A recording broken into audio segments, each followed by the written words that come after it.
The Feast of Tabernacles. What is it? The significance and why we should keep it. The word tabernacles is derived from the Hebrew word Sukkoth, which is derived from the singular word sukkah, which means booths, a hut, or a pavilion. The booths look like this, and this, or this, or this. The customs of dwelling in booths or huts or tents is all through Africa. It is an African practice. The Israelites were African Edenic people. The first instance of people dwelling in tents in the biblical context is found in the story with Jacob. And Jacob journeyed to Sukkoth and built him a house and made booths for his cattle. Therefore, the name of the place is called Sukkoth. Sukkoth or tabernacles are temporary dwelling houses that the children of Israel lived in as they were in transition to the land of promise. Leviticus 23 says, "And you shall take you on the first day the boughs of goodly trees, branches of palm trees, and boughs of thick trees, and willows of the brook, and you shall rejoice before Yah your Elohim 7 days. And you shall keep it a feast unto Yah 7 days in the year. It shall be a statute forever in your generations. You shall celebrate it in the 7th month." 42, you shall dwell in booths 7 days. All that are Israelites born shall dwell in booths. So although the feast days are literal feast days, but we all know that the feast days are shadows of good things. Hebrews 10:1 says, "For the law, having a shadow of good things to come, and not the very image of things, can never with those sacrifices which they offered year by year continually make the comers thereunto perfect."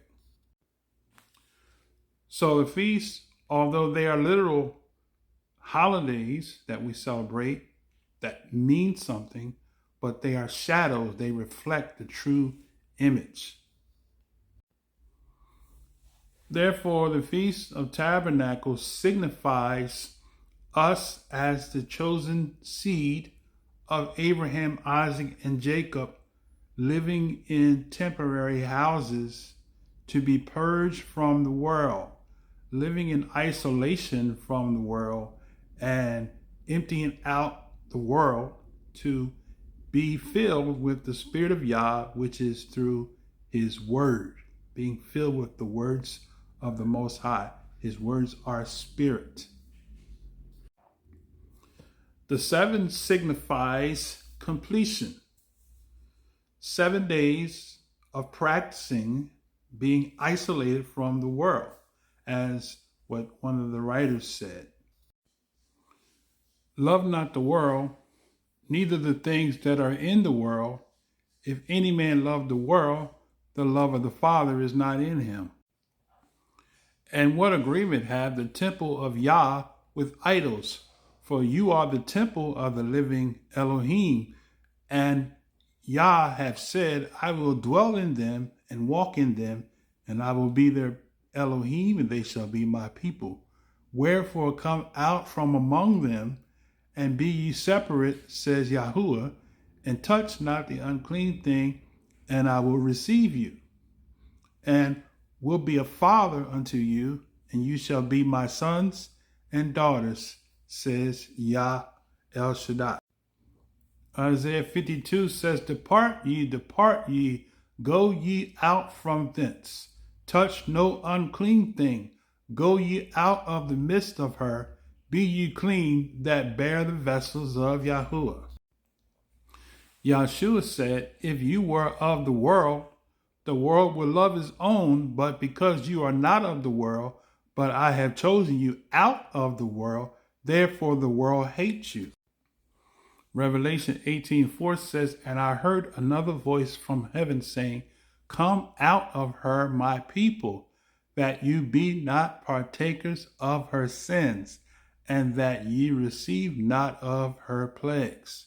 For her sins have reached unto heaven, and Yah have remembered her iniquities. So as you can see, the significance of the tabernacles is for us to practice righteousness, come out of the world's way of doing things, stop transgressing against Yah's law, learn to be self-sufficient and independent of the world system, that we can hear the voice of Yah as a practice for 7 days.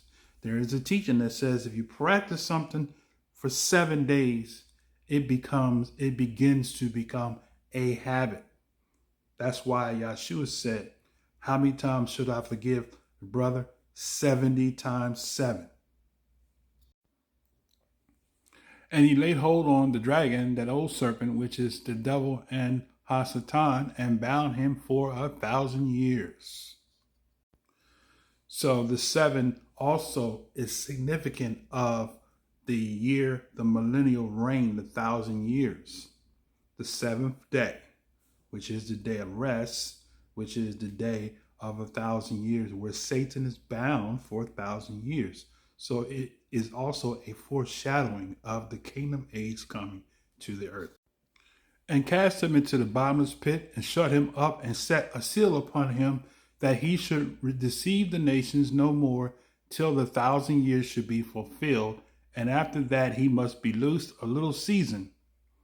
And I saw the thrones, and they that sat upon them, and judgment was given unto them.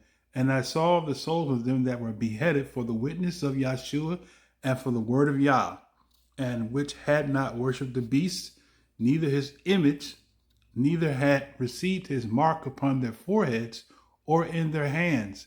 And they lived and reigned with the Messiah 1,000 years.